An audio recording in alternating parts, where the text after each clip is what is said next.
नमस्कार, आप देख रहे हैं एवी न्यूज। एवी न्यूज में आपका स्वागत है। झारखंड में चुनाव की घोषणा हो चुकी है। चुनाव आयोग ने इसकी घोषणा कर दी है जो अब कब कब किस किस फेज में कैसे कैसे वहां चुनाव किए जाएंगे। उससे पहले आपको एक बता दें, जो बहुत राजनीतिक वहां चेंजेज भी देखने को मिल रहा है। पार्टियों की बैठकें भी हो रही हैं। आज कांग्रेस की बैठक चल रही है। बिहार में पटना में मुख्यमंत्री आवास में जेडीयू की बैठक हुई। कल बीजेपी की बैठक हुई थी। बीजेपी की बैठक में बहुत सारे निर्णय भी लिए गए। एक तरह से कहें जो बहुत सारे निर्णय लेने के बाद उसकी घोषणा भी की गई। एक थोड़ी सी पृष्ठभूमि आपको बता दें, जो 80 सीट पर चुनाव होने हैं, एक सीट होता है नॉमिनेटेड। पिछली बार की अगर देख लें अपेक्षा में, तो पिछली बार जेएमएम 31 सीट पे जीता था, आरजेडी 1 सीट पे, कांग्रेस 9 सीट पे और लेफ्ट 1 सीट। वहीं अगर देख लें अगर विपक्ष में, तो बीजेपी 25 सीट पे, आजसू 2 सीट पे, बाबूलाल मरांडी की जो पार्टी थी वो 3 सीट पे और एक इंडिपेंडेंट थे सरयू राय। बाबूलाल की पार्टी फिर बाद में मर्ज भी कर गई। उसी हिसाब से इस बार भी जोड़ तोड़ की आजमाइश शुरू हो गई है। कहें जो जेडीयू 2014 और 2019 में अकेले लड़ी, मुंह की खाई, उनका वोट का परसेंटेज भी गिरा। इस बार चुनाव से ठीक पहले तमार के जो विधायक थे पीटर और सरयू राय, दोनों जेडीयू ज्वाइन किए। जेडीयू ज्वाइन करने से लगा जो भाई ये लोग दोनों बागी थे। दोनों वैसे लोग थे जो उन्होंने अपने अपने क्षेत्र में अपने अपने मुख्यमंत्रियों को हराया था। एक ने रघुवर दास को हराया था, एक ने शिबू सोरेन को हराया था। वैसे स्थिति में लगा जो जेडीयू कुछ नया गुल खिलाएगी या कुछ नया करेगी। लेकिन जो कल बैठक हुई बीजेपी की, और बीजेपी की बैठक में जो निर्णय लिया गया, उससे जेडीयू बैकफुट पे आ गई है। जेडीयू को कहा गया है जो आपको मात्र 2 सीट एनडीए देगी।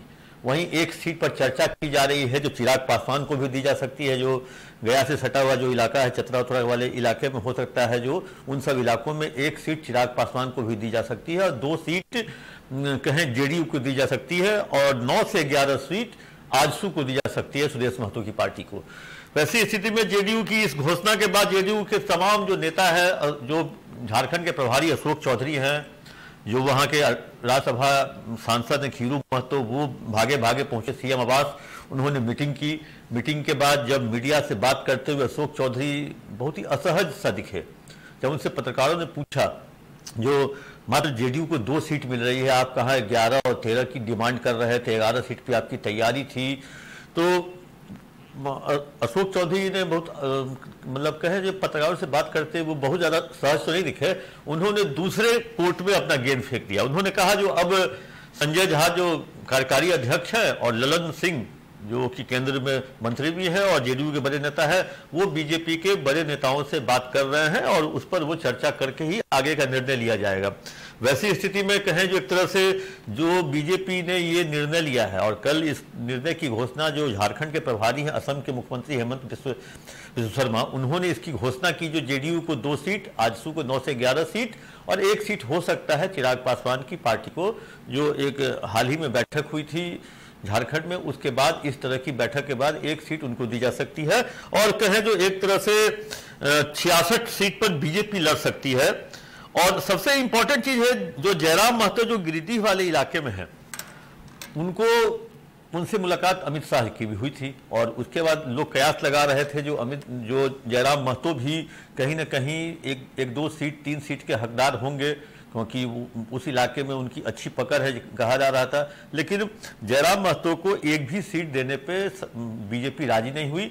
वही जीतन राम मांझी जो भी हम के हैं, उनको भी एक भी सीट एनडीए से नहीं मिलेगी।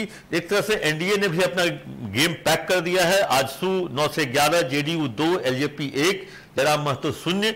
और अब दूसरा एक जेडीयू में है चंपई सोरेन। चंपई सोरेन के बारे में कहा जाता है जो वो कोल्हान के टाइगर है। आज भी वो टाइगर के रूप में वहां पे जाने जाते हैं। और कोल्हान के 14 सीटों पे चाईबासा वाले इलाके में उनकी अच्छी पकड़ है। और कहा जा रहा है जो चंपई सोरेन अगर नाराज हो गए तो हो सकता है जिस पार्टी से नाराज हो गए उसकी अच्छी वहां पे नहीं होगी। वैसी स्थिति में देखना यह होगा जो चंपई सोरेन अपने कितने लोगों को टिकट दिला पाते हैं, क्योंकि उनकी पार्टी तो कोई है नहीं। उन्होंने खुद पार्टी में मतलब बीजेपी में शामिल हुए हो चंपई सोरेन। तो अब देखने वाली बात ये होगी जो चंपई सोरेन अपने किन किन लोगों को टिकट दिला पाते हैं, और अगर अपने लोगों को टिकट दिला पाते हैं तब तो एनडीए की वहां पे अच्छी खासी पकड़ हो जाएगी। अगर चंपई सोरेन खुश नहीं हो पाते हैं, चंपई सोरेन को अगर बीजेपी खुश नहीं कर पाती है, तो वैसे स्थिति में एनडीए की हालत पतली भी हो सकती है और जयराम महतो पहले ही से नाराज होंगे। अब आ जाते हैं इंडी गठबंधन में। इंडी गठबंधन में आपको सबसे पहले बता दें, जो कांग्रेस की अभी बैठक चल रही है रांची में, और बैठक में क्या कुछ निकलता है वो तो आने वाला वक्त बताएगा, कुछ देर के बाद चलेगा पता। और कांग्रेस को जो मेरी जानकारी है, इंडी गठबंधन में 14 सीट देने पर हेमंत सोरेन राजी हुए हैं। जो इंडी गठबंधन जो वहां पे जो अभी जो सत्ता पक्ष है, वो उसको कल इंडी गठबंधन ही कह लीजिए, तो कांग्रेस को 14 सीट देने पर राजी हुई है। आरजेडी 2 सीट, लेफ्ट 3 सीट और बाकी बचे हुए सीट पर जेएमएम 61 सीट पर लड़ने की अभी योजना बना रही है। इस तरह से कहें जो देखिए, चुनाव की घोषणा तो हो चुकी है, चुनाव की घोषणा से पहले ये सारी बैठकें और कवायद भी हो चुकी थी। अब ये एक तरह से कहें जो एक विधिवत इसकी घोषणा की जा रही है, और अब ये घोषणा इसलिए की जा रही है ताकि चुनाव की घोषणा भी हो चुकी है, लोग अपने अपने तैयारियों में लग जाएं, डेट की भी घोषणा हो चुकी है। वैसी स्थिति में अब चुनाव और इन सारे दोनों के गठबंधन के बीच का जो तारतम्य है, वो क्योंकि कोई भी कहीं बैकफुट पे या कहीं फ्रंट फुट पे नहीं जाएगा, जिसको जितनी सीटें मिलेंगी उसको उसी से संतोष करना पड़ेगा। नीतीश कुमार का हाल यह है, जो 2000 ईस्वी में नीतीश कुमार के जेडीयू के 8 एमएलए थे, 2005 में 6 एमएलए हुए, 2009 में 2 एमएलए हुए, 14 में और 19 में 0 पे आ गए, 2005 में 18 पे लड़के 6 जीते थे, 2009 में 14 पे लड़के 2 जीते। वैसी स्थिति में 2014 में या 2019 में इनको कुछ नहीं मिला। 2009 में इन्हें 2.8% वोट आया था, 2019 में जाके हो गया 0.7%। तो वैसी स्थिति में जेडीयू का कहें जो तीर वहां पे कमजोरी होता गया, और जेडीयू का तीर वहां पे कमजोर होता गया, तो किस लिहाजा ये वहां पे ज्यादा सीट मांगते, और इनकी अकेली लड़ने की ताकत भी अब नहीं रही, क्योंकि 14 और 19 में अकेले लड़के देखे एक भी सीट नहीं जीत सके, परसेंटेज भी और कम होते गया। तो वैसी स्थिति में ये 2008 में या 2000 ईस्वी में ये जो लड़के जीते थे, इसमें बाघमारा, डाल्टनगंज, छतरपुर, देवघर, मांडू और तमाड़, ये 6 सीट 2005 में इनका था। वैसी स्थिति में अब ये 2 सीट पे लड़ रहे हैं। दोनों सीट जो है, जो तमाड़ है शायद तमाड़ मिले, और पश्चिमी सिंहभूम जो कि जमशेदपुर कहा जाता है, सरयू राय की वो सीट है।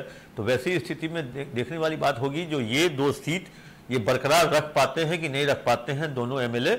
और इंडी गठबंधन की भी बैठक चल रही है, आरजेडी भी 2 सीट पर मानने को तैयार तो होगी नहीं, लेकिन मजबूरी है, मानना तो पड़ेगा, क्योंकि वहां तो साथ आप पिछली बार इनके एक एमएलए जीते थे सत्यनारायण भोक्ता, जो एक मंत्री भी हैं, और कांग्रेस के 14 विधायक हैं, जेएमएम 61 पे लड़ेगी, और कांग्रेस के 14 नहीं, माफ कीजिएगा, कांग्रेस के 9 विधायक थे, आरजेडी के 1 विधायक, लेफ्ट के 1 और जेएमएम के 31। तो वैसी स्थिति में कहें जो सारी शतरंज की चालें बिछ चुकी हैं, गोटियां सेट हो चुकी हैं।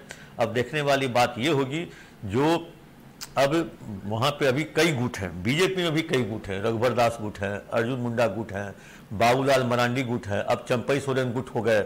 वैसी स्थिति में वहां पे कई तरह से गुटबाजी भी चल रही है। अर्जुन मुंडा चुनाव लड़ने की स्थिति में नहीं है, वो अपनी पत्नी या कहें परिवार से किसी को चुनाव लड़ाना चाहते हैं।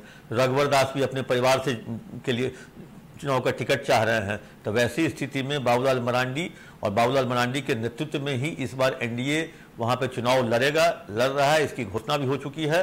और बाबूलाल मरांडी को बहुत वर्षों बाद एनडीए या कहें बीजेपी ने मुख्य धारा में लाया है, और इसका फायदा तो आने वाला समय बताएगा जो मिलता है कि नहीं मिलता है। लेकिन बाबूलाल मरांडी अभी तक के जितने भी झारखंड के सीएम हैं, उसमें वो सबसे सधे हुए मुख्यमंत्री के रूप में जाने जाने वाले व्यक्तित्व के रूप में जाने जाते हैं। वैसी स्थिति में अब देखने वाली बात यह होगी जो आने वाले समय में क्या कुछ और बदलता है, क्या इसमें कोई बागी भी आते हैं, क्या चिराग 1 सीट पे मान जाएंगे, क्या नीतीश कुमार 2 सीट पे मान जाएंगे, क्या आरजेडी उधर 2 सीट पे मान जाएगी, कांग्रेस 4 सीट पे मान जाएगी, लेफ्ट 3 सीट। तो अब ये देखना होगा जो ये घोषणा हुई है, ये संभावित घोषणा है, सूत्रों के अनुसार ये घोषणा हुई है, क्योंकि कोई पार्टी ने अभी तक घोषणा नहीं, हाँ केवल बीजेपी के तरफ से कल घोषणा की गई थी, जेडीयू को 2 सीट और 1 सीट उनको और आजसू को 9 से 11। तो ऐसी स्थिति में अभी इंडी गठबंधन की तरफ से कोई घोषणा नहीं हुई है, लेकिन जो मेरे सोर्सेज बता रहे हैं तो इन्हीं सब सीटों को लेकर के, इन्हीं संख्या बल के आधार पर आगामी विधानसभा चुनाव जो 2024 के अंत में होने वाला है, इसकी घोषणा भी हो चुकी है। वैसी स्थिति में अब देखने वाली बात होगी कि ये जो इक्वेशन है, कॉम्बिनेशन है, ये किस तरह से गुल खिलाएगी। हम लगातार टाइम टू टाइम झारखंड की खबरों के साथ, अपडेट के साथ आप तक हम हाजिर होते रहेंगे। तब तक के लिए दीजिए इजाजत। कैसा लगा ये कार्यक्रम आप अपना कमेंट बॉक्स में जाकर जरूर दें।